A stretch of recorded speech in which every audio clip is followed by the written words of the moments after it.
À mon mariage, grand-mère m'a glissé un vieux médaillon. Papa l'a fait tomber dans la glace, les déchets avec les déchets. Je suis parti. J'ai conduit jusqu'à la banque de toute façon. La directrice s'est figée, madame. Elle m'avait dit que vous viendriez.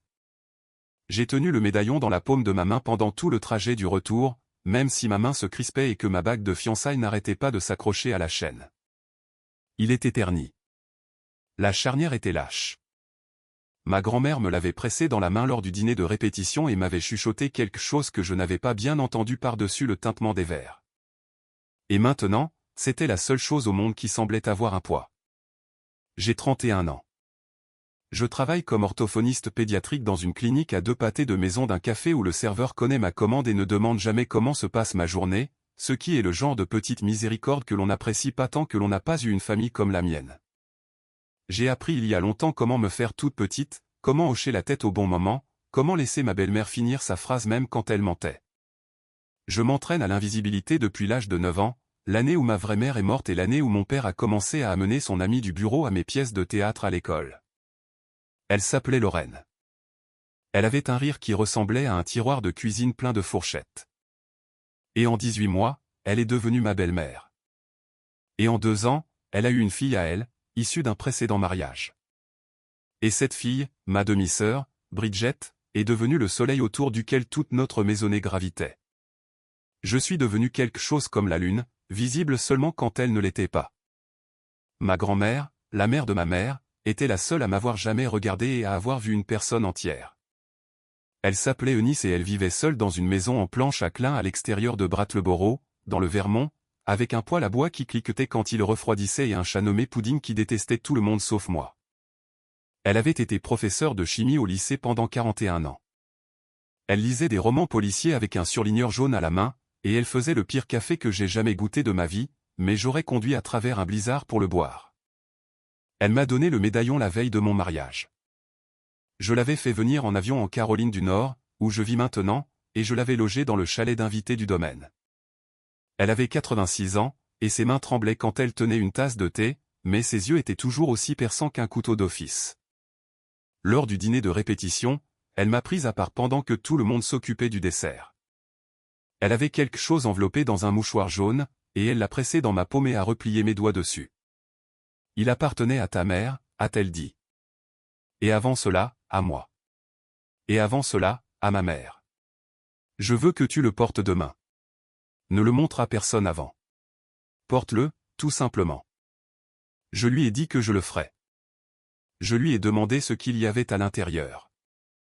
Elle a souri de la façon dont elle souriait quand je lui posais des questions sur un problème de chimie avant un contrôle, car elle voulait que je trouve la solution moi-même. Ouvre-le un jour quand tu seras seul, a-t-elle dit. Pas demain.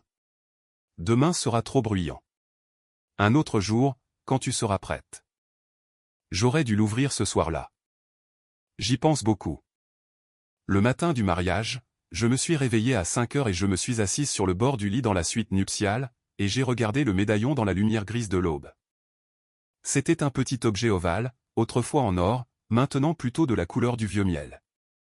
Il y avait une gravure sur le devant que je n'arrivais pas tout à fait à déchiffrer. Le fermoir était si usé que j'avais peur qu'il ne s'ouvre si je respirais dessus. Je me suis dit que je l'ouvrirais pendant la lune de miel. Je me suis dit que je l'ouvrirais pour notre anniversaire de mariage. Je me suis dit beaucoup de choses. Et puis j'ai attaché la chaîne autour de mon cou et j'ai glissé le médaillon à l'intérieur du corsage de ma robe, là où personne ne pouvait le voir. Je savais au plus profond de moi que si Lorraine le voyait, elle dirait quelque chose. J'avais raison. Elle disait toujours quelque chose. La réception avait lieu dans une grange rénovée avec des guirlandes d'ampoules Edison et un groupe qui jouait le genre de folk rock que mon mari aimait depuis l'université. Il s'appelle Curtis. Il est ingénieur en structure pour un cabinet qui conçoit des hôpitaux. C'est le genre d'homme qui peut vous dire la capacité de charge d'un meuble rien qu'en le regardant. Et il m'a demandé en mariage dans le parking d'une clinique d'urgence après que je me sois coupé la main sur une boîte de conserve de soupe, ce qui veut dire qu'il est la personne la plus stable que j'ai jamais connue. Nous avions 240 invités. Mon père a porté un toast. Il a parlé de lui-même pendant 9 minutes. Il a utilisé le mot héritage 4 fois. Puis il s'est rassis et Lorraine s'est penchée pour lui chuchoter quelque chose qui l'a fait rire. Et Bridget a croisé mon regard à l'autre bout de la table et m'a fait ce petit sourire privé qu'elle me faisait depuis que nous étions adolescentes. Celui qui disait « Je te vois, je suis meilleur que toi, et nous le savons toutes les deux ». C'est pendant la coupe du gâteau que le médaillon a glissé. Je m'étais penché en avant pour faire la première coupe, la chaîne s'est détachée et le petit ovale en or a heurté le glaçage blanc. Je n'avais même rien remarqué jusqu'à ce que j'entende Lorraine halter. Pas le genre de halètement poli, le genre théâtral, le genre conçu pour faire tourner les têtes dans une pièce. « Oh mon Dieu !» a-t-elle dit assez fort pour les 4 tables les plus proches. « Qu'est-ce que c'est que ça ?» Je l'ai rentré sous le décolleté de ma robe aussi vite que j'ai pu. « Ce n'est rien, ai-je dit. C'était ta grand-mère. Cette vieille chose répugnante à ton mariage. » Lorraine a ri de ce rire de tiroir à fourchette, a tendu le bras à travers la table et l'a littéralement sorti de ma robe avec 2 doigts, comme si elle ramassait quelque chose de mort. « Chérie, mon cœur, c'est embarrassant. Regarde cette chose. » Laure s'en va. « C'est de la rouille. » Lorraine, a dit Curtis doucement. Il était devenu très immobile à côté de moi. Mon père s'était retourné maintenant. Mon père, qui n'avait pas rendu visite à sa belle-mère depuis 18 ans. Mon père, qui avait gardé l'album photo de sa femme décédée dans une boîte dans le garage aussi longtemps que je me souvienne, a pris le médaillon des doigts de Lorraine. Il l'a retourné dans sa paume. Il a souri de ce sourire qu'il utilisait lors de ses séminaires immobiliers, celui qui n'atteignait pas ses yeux. « Mon Dieu, a-t-il dit, maman t'a donné ça à ton mariage un jour comme aujourd'hui ?» Il a regardé les gens qui nous observaient. Il était en représentation. Il était toujours en représentation. « Je suis désolé, ma chérie. Ma mère est. » Eh bien, elle n'a plus toute sa tête. Nous essayons de la convaincre d'aller dans une résidence assistée depuis des années. Parfois, elle donne simplement ces petites choses de magasin à 1 euro et dit aux gens que ce sont des héritages de famille. C'est une sorte de démence, je crois. Nous gérons la situation. Ce n'était pas vrai. Rien de tout cela. Eunice avait un esprit plus vif que mon père n'avait jamais eu dans ses meilleurs jours. « Papa, ai-je dit. » Il s'est tourné vers le seau à glace dans lequel le champagne était arrivé. La glace était à moitié fondue maintenant. Il y avait un peu d'eau froide autour de la bouteille. Il a brandi le médaillon comme un magicien avec une pièce de monnaie. « Les déchets comme ça n'ont pas leur place dans une célébration, » a-t-il dit, et il l'a fait tomber dans l'eau. J'ai entendu le son que cela a fait, ce petit cliquetis métallique. Et j'ai senti quelque chose en moi devenir très silencieux. Pas en colère. Plus silencieux que la colère. Le genre de silence que l'on ressent quand un médecin prononce un mot auquel on ne s'attendait pas. Mes oreilles bourdonnaient. Je pouvais voir Lorraine rire dans sa serviette. Je pouvais voir Bridget filmer avec son téléphone, parce que bien sûr qu'elle le faisait. Je pouvais voir 240 personnes regarder pour voir ce que la mariée allait faire. Curtis a posé sa main dans le creux de mon dos. Il n'a pas dit un mot. Il m'a attendu. J'ai plongé la main dans le seau à glace. J'ai sorti le médaillon. Je l'ai séché sur la serviette en lin qui avait été pliée en forme de cygne à côté de mon assiette. Je l'ai rattaché autour de mon cou. L'or était humide contre ma clavicule. Je vais sortir 1 minute, ai-je dit. J'ai traversé la grange et je suis sorti par la porte latérale pour rejoindre le parking. Curtis a suivi. Il n'a pas demandé si j'allais bien, car c'est un homme qui ne pose pas de questions stupides. Il est simplement resté à côté de moi pendant que je m'appuyais contre l'aile du camion de quelqu'un et que je pressais la paume de mes mains contre mes yeux. « Que veux-tu faire ?» a-t-il dit finalement. J'y ai réfléchi. J'ai pensé à ma grand-mère, âgée de 86 ans, qui n'avait finalement pas pu prendre l'avion pour la cérémonie parce que son arthrite s'était réveillée ce matin-là. J'ai pensé à elle, assise dans son salon dans le Vermont avec Pudding le chat sur ses genoux, attendant que je l'appelle pour lui raconter comment ça s'était passé. J'ai pensé au médaillon dans ma main. Je veux rentrer à la maison et ouvrir ça, ai-je dit. Je veux savoir ce qu'il y a à l'intérieur. Nous avons quitté la réception. Nous n'avons pas dit au revoir. Le disque jockey passait une chanson de Whitney Houston, Lorraine était sur la piste de danse et mon père tenait court au bar. Nous sommes sortis, nous sommes montés dans le camion de Curtis et nous avons conduit les 40 minutes pour retourner chez nous, et j'ai gardé le médaillon dans ma paume pendant tout le trajet. Je me suis assise à la table de notre cuisine. Curtis a posé un verre d'eau devant moi. J'ai manipulé le fermoir avec l'ongle de mon pouce. Il m'a fallu 3 essais. La charnière était si vieille que j'avais peur qu'elle ne se casse. Il s'est ouvert. Il y avait 2 choses à l'intérieur.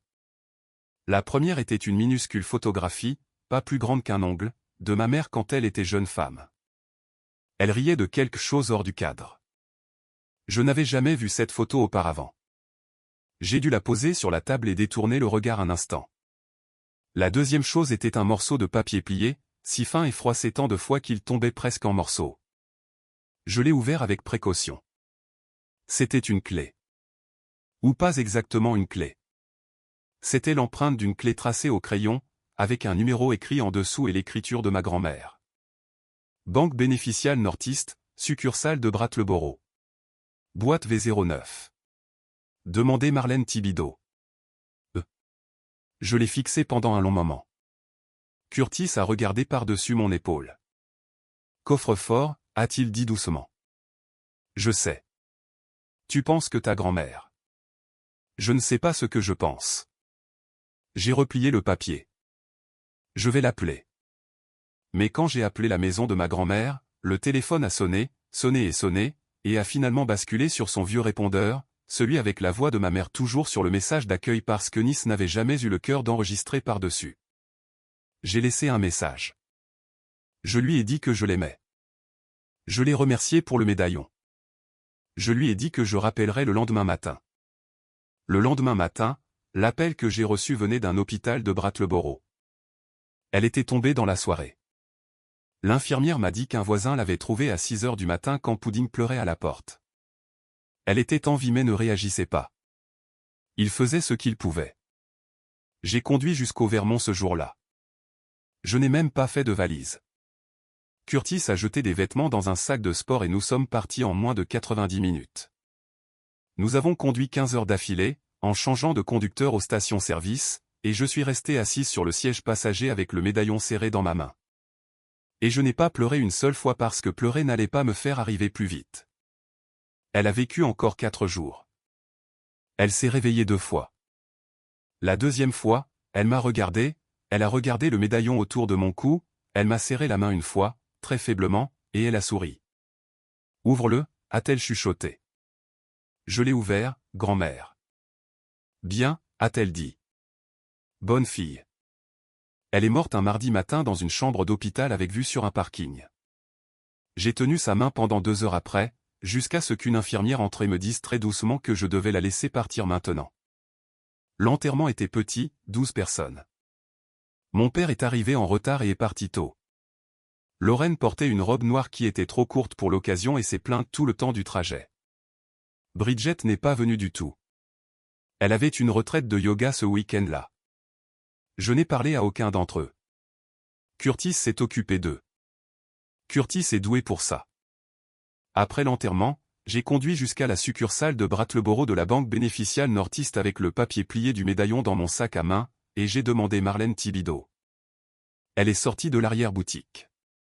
C'était une femme à la fin de la soixantaine avec des lunettes de lecture sur une chaîne autour du cou et un blazer bleu marine qui avait connu de meilleures décennies. Elle m'a regardé, vraiment regardé. Le genre de regard que l'on reçoit quand quelqu'un vous attend depuis longtemps. « Vous êtes la petite fille de Nice » a-t-elle dit. Elle m'avait dit que vous viendriez. Je ne pouvais pas parler. J'ai juste hoché la tête. Elle m'a emmené dans une petite pièce privée à l'arrière. Elle m'a apporté une tasse de mauvais café qui avait exactement le même goût que celui de ma grand-mère, et j'ai failli craquer à ce moment-là. Elle s'est assise en face de moi et a croisé les mains. « Votre grand-mère et moi étions amis depuis 36 ans, a-t-elle dit. Je veux que vous sachiez cela avant que nous n'allions plus loin. Je ne suis pas juste la directrice de la banque. Elle me faisait confiance. Alors, que savez-vous de la famille de votre mère? Presque rien, ai-je dit. Ma mère est morte quand j'avais 9 ans. Mon père n'est pas resté en contact avec ce côté-là. Marlène a hoché la tête lentement. Alors je vais vous dire quelque chose et ensuite je vous emmènerai au coffre. Ce qu'elle m'a dit au cours des 40 minutes suivantes a réorganisé toute ma vie. La famille de ma grand-mère avait possédé une petite entreprise de produits chimiques dans l'ouest du Massachusetts depuis les années 1920. Ma grand-mère y avait travaillé l'été pendant son adolescence, puis était partie enseigner la chimie au lycée et avait conservé ses actions, sans jamais vraiment y penser. Au début des années 1980, l'entreprise avait été discrètement rachetée par une firme industrielle beaucoup plus grande, une firme qui au cours des 4 décennies suivantes avait été acquise et encore acquise. Et faisait maintenant partie d'un conglomérat qui réalisait environ 11 milliards d'euros de chiffre d'affaires par an. Les actions que ma grand-mère avait héritées de son père avaient discrètement fructifié pendant 40 ans, jamais vendues, jamais dépensées. Reposant dans un compte de courtage que Marlène Thibideau gérait en tant que mandataire depuis que les mains de ma grand-mère avaient commencé à trop trembler pour s'occuper de la paperasse. Il y avait aussi la maison. La maison en planche à clin à l'extérieur de Brattleboro avec le poêle à bois. Elle se trouvait sur 11 acres de bois que ma grand-mère avait progressivement et discrètement achetés au cours de 30 ans, parcelle par parcelle. Il y avait aussi un fonds en fiducie créé en 1996, l'année de la mort de ma mère. Combien ? Ai-je dit. Ma voix est sortie sans émotion. Je n'essayais pas d'être dramatique. Je ne ressentais tout simplement rien. Marlène Thibideau a posé une seule feuille de papier devant moi. J'ai regardé le chiffre. Je l'ai regardé à nouveau. Ce n'est que le fonds en fiducie, a-t-elle dit. La maison et le terrain sont séparés. Le compte de courtage est séparé. Il y a aussi une petite police d'assurance vie que votre mère avait souscrite avant sa mort, qui a produit des intérêts composés dans un véhicule séparé que votre grand-mère a mis en place. C'est également séparé. Pourquoi ? Ai-je dit. Pourquoi n'a-t-elle pas ? Pourquoi n'a-t-elle jamais ? Elle le voulait, a dit Marlène. Elle le voulait tellement. Mais votre grand-mère était une femme extrêmement prudente. Elle avait regardé ce que votre père avait fait à votre mère financièrement dans les années qui ont précédé sa mort. Elle avait regardé ce qu'il vous faisait, lentement, au fil des ans. Elle m'a dit un jour, « Je suis désolé, je vais être direct avec vous », elle m'a dit que si elle vous donnait quoi que ce soit avant que vous ne soyez adulte et marié à quelqu'un en qui elle avait confiance, votre père trouverait un moyen de vous le prendre. Elle a dit qu'elle l'avait regardé vider les économies de votre mère dans un projet immobilier qui a opportunément fait faillite l'année précédant le divorce. Elle a dit qu'elle n'allait pas le laisser faire à nouveau. J'ai commencé à pleurer à ce moment-là, doucement, dans le mauvais café. Elle est venue ici il y a 3 mois, a dit Marlène. Elle a conduit elle-même, ce qu'elle n'aurait pas dû faire. Elle voulait tout mettre à jour. Elle avait vu des photos de votre fiancé. Elle l'aimait bien. Elle a prononcé son nom comme si c'était une garantie. Elle a dit qu'il était un bâtisseur. Qu'il construisait des choses qui tiennent. Et elle a signé les nouveaux documents ce matin-là. Le médaillon. Elle m'a fait tracer la clé pour elle. Elle a dit, elle viendra. Pourquoi ne me l'a-t-elle pas simplement dit ? Marlène m'a regardé pendant un long moment. Ma chérie, a-t-elle dit. Elle voulait que vous le trouviez par vous-même. Elle voulait que vous sachiez que vous étiez le genre de femme qui irait repêcher le médaillon dans l'eau glacée. Comprenez-vous ? Je comprenais. Je comprenais parfaitement. Je suis rentré en Caroline du Nord avec Curtis le lendemain. Le médaillon était autour de mon cou. Les documents étaient dans une enveloppe brune sur le sol du camion. Je n'ai pas dit un mot pendant les 2 premières heures du trajet. Il m'a laissé ne pas parler. Il est doué pour ça. Quelque part près de Hartford, il a tendu le bras et a posé sa main sur mon genou. « Que veux-tu faire » a-t-il dit. C'était la 2e fois qu'il me posait cette question en 2 semaines. J'y ai réfléchi pendant un long moment, sur environ 100 miles, probablement. Je veux attendre, ai-je dit. Je veux attendre qu'ils demandent. Je veux voir qui ils sont vraiment. Je n'étais pas rentré à la maison depuis 3 semaines quand mon père a appelé. Il était de nouveau en représentation. Je pouvais l'entendre dans sa voix. Il était sur haut-parleur dans sa voiture. Lorraine écoutait très certainement. « Ma chérie, » a-t-il dit. « Je voulais juste prendre de tes nouvelles.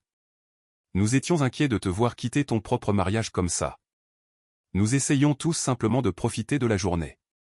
Je sais que tu étais bouleversé. Écoute, je sais que les choses se sont envenimées et je veux m'excuser. Vraiment. Je n'aurais pas dû faire cette blague sur le collier. C'était mal de ma part. Ce n'était pas une blague. Une petite pause. Non, tu as raison. Ce n'en était pas une. Je suis désolé. J'ai attendu. Écoute, a-t-il dit, et voilà ce qui arrivait. Lorraine et moi pensions, avec le décès de ta grand-mère, qu'il allait y avoir. Eh bien, il y a la maison dans le Vermont, le terrain. Une partie de cela était à l'origine l'argent de la famille de ma femme, tu sais, l'argent de ta mère. Et j'ai pensé que nous devrions gérer la succession ensemble, en famille. Je sais que toi et Bridget ne vous êtes jamais très bien entendus, mais elle traverse une période vraiment difficile ces derniers temps. Toute cette histoire de retraite de yoga n'a pas marché, et je sens simplement que dans un moment comme celui-ci, nous devrions nous rassembler. Mettre nos ressources en commun. Je pourrais t'aider à gérer l'aspect juridique. L'homologation d'un testament est brutale si on ne sait pas ce qu'on fait. Papa. Oui, ma chérie. Il n'y a pas de succession. Une pause plus longue. Pardon? Grand-mère a tout légué à un fonds de bienfaisance il y a des années, ai-je dit. Il n'y a rien à hériter. La maison va à un refuge pour femmes à Brattleboro. Le terrain était déjà une zone protégée. Il n'y a rien pour aucun de nous. J'ai pensé que tu devais le savoir. On aurait pu entendre le silence sur la ligne depuis l'espace. Eh bien, a-t-il dit finalement. Eh bien. C'est certainement son droit, n'est-ce pas? Bien sûr. Bien sûr que ça l'est. Il a raccroché environ 30 secondes plus tard.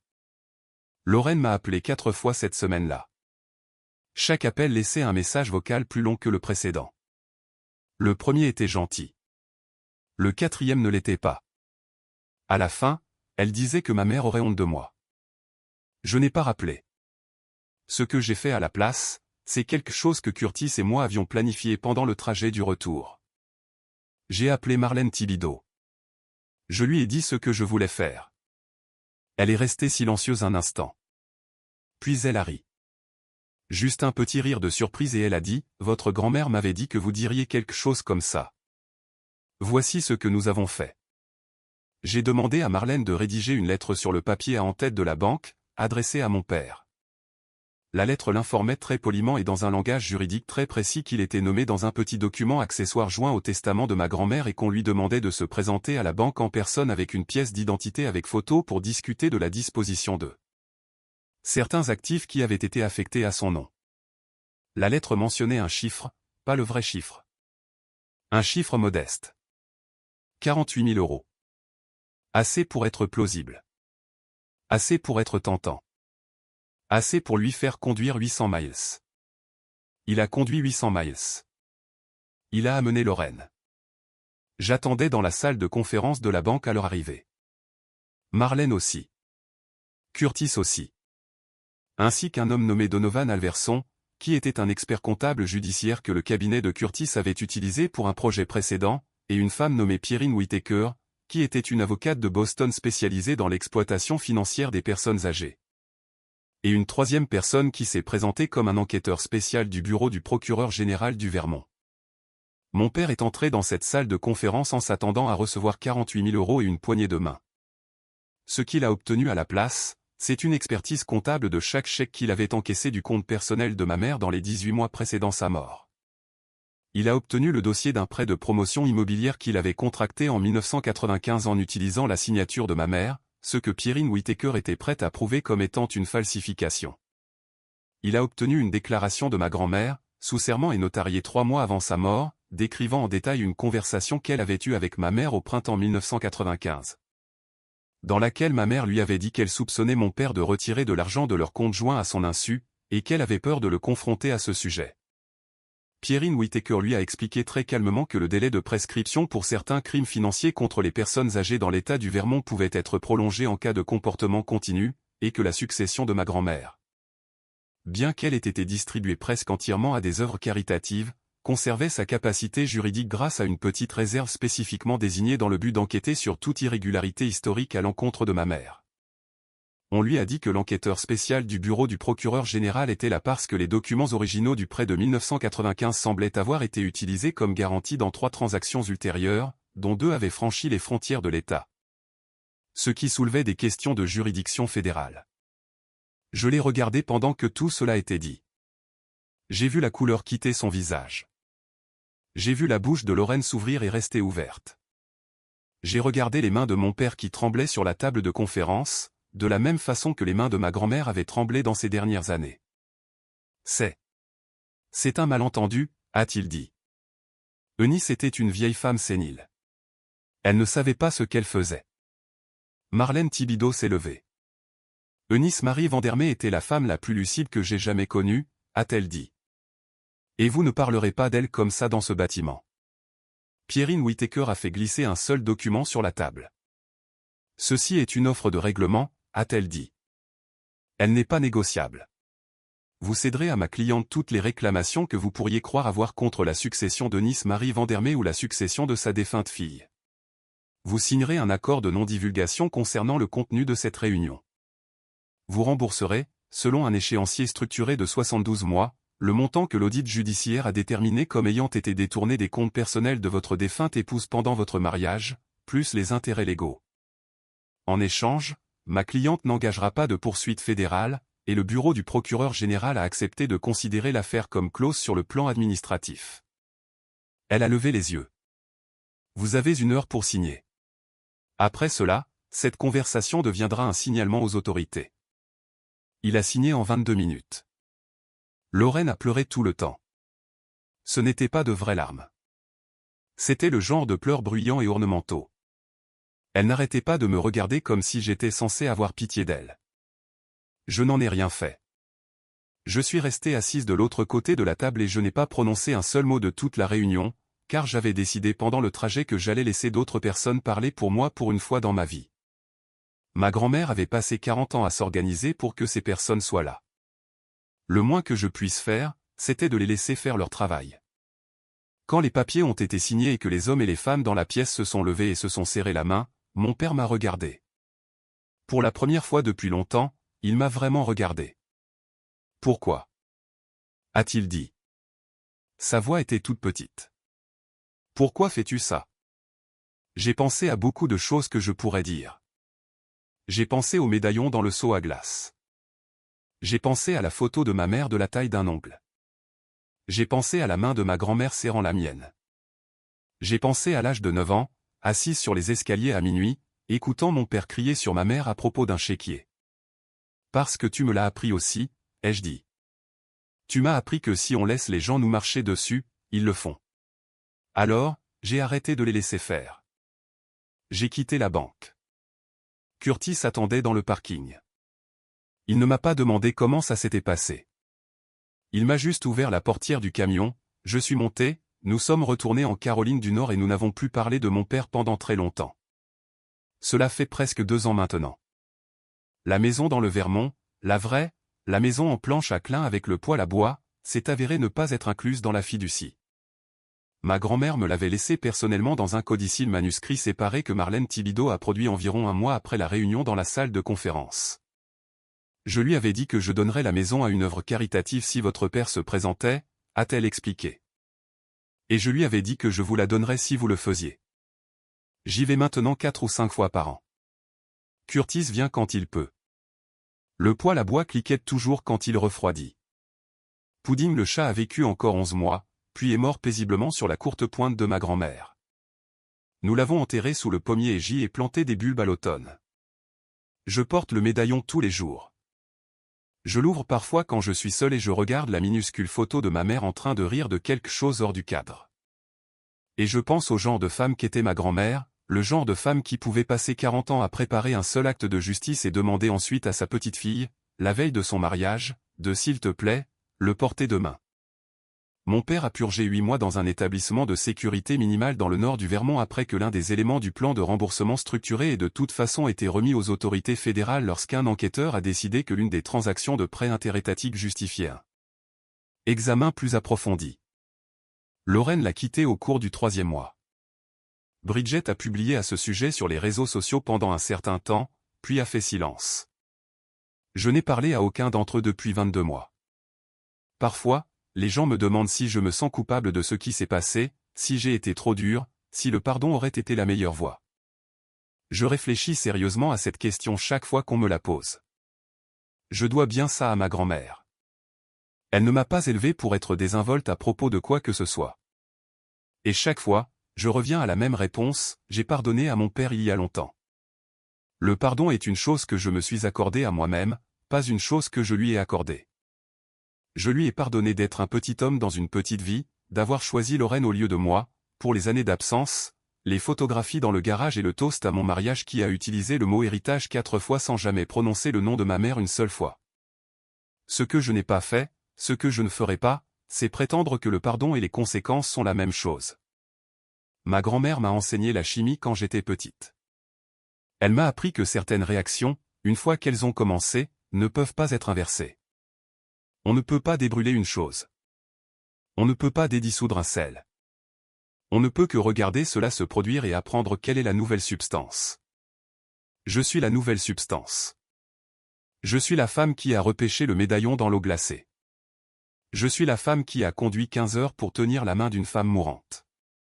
Je suis la femme qui s'est assise dans une salle de conférence de banque et a laissé d'autres personnes parler enfin pour elle. Et sur le porche d'une maison en planche à Klein dans le Vermont, avec un poêle à bois qui cliquette derrière moi et le pommier qui commence à fleurir dans la cour avant, je suis aussi parfois juste une petite fille, juste une fille.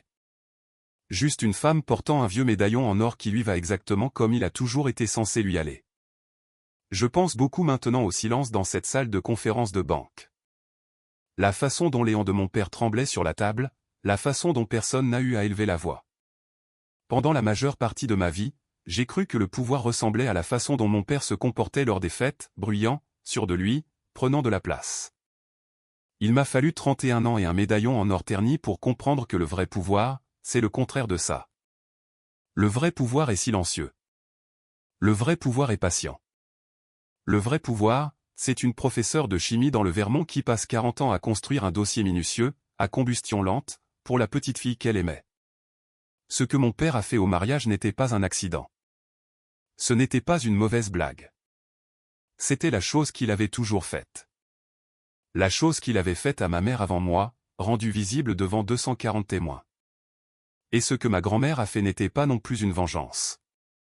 Pas vraiment. C'était quelque chose de plus propre que ça. Elle savait, de la manière dont les enseignants savent les choses, que les conséquences ne sont pas de la cruauté. Les conséquences sont la façon dont le monde enseigne à une personne ce qu'elle a réellement fait. J'ai réfléchi à la chaîne de cause à effet dans ma propre vie. Mon père a choisi chaque année pendant 2 décennies de me traiter comme un problème à gérer. Il a choisi Lorraine. Il a choisi Bridget. Il a choisi la version de la famille où son confort était la seule monnaie qui comptait. Chacun de ces choix était une petite inscription dans un grand livre de comptes, et l'échéance du grand livre est arrivée. Non pas parce que quelqu'un l'a fait arriver par malveillance, mais parce que c'est ce que font les grands livres de comptes. Ils finissent par s'équilibrer. La leçon que je veux retenir, et celle que j'espère que tous ceux qui m'écoutent retiendront aussi, c'est que rester silencieux n'est pas la même chose qu'être faible. Il existe une sorte de patience qui est sa propre forme de force. Ma grand-mère Eunice n'a pas gaspillé un seul jour des 40 années qu'elle a passé à se préparer. Elle a lu ses romans policiers. Elle a bu son horrible café. Elle a corrigé des examens de chimie. Et elle a aussi, lentement et délibérément, construit une vie qui ne pouvait pas être volée aux personnes qu'elle aimait. Je veux être ce genre de femme. Je veux choisir la voie la plus difficile, la plus lente, de la préparation plutôt que de la réaction. Je veux laisser les gens me montrer qui ils sont avant de décider quoi faire à ce sujet. Je veux pardonner quand le pardon m'appartient de le donner. Mais je ne veux pas confondre le pardon avec la permission. Curtis m'a appris qu'une chose qui tient bon n'est pas bruyante. Elle tient bon, c'est tout. Le médaillon est autour de mon cou en ce moment, alors que j'écris ceci. Le fermoir semble toujours fragile. À l'intérieur, il y a une photo de ma mère riant de quelque chose que je ne saurai jamais. Et dehors, quelque part, mon père est en train de reconstruire sa petite vie, et Lorraine est en train de reconstruire la sienne. Et Bridget est en train de reconstruire la sienne. Et tout cela ne me regarde plus. Mes affaires, c'est la femme que je suis en train de devenir.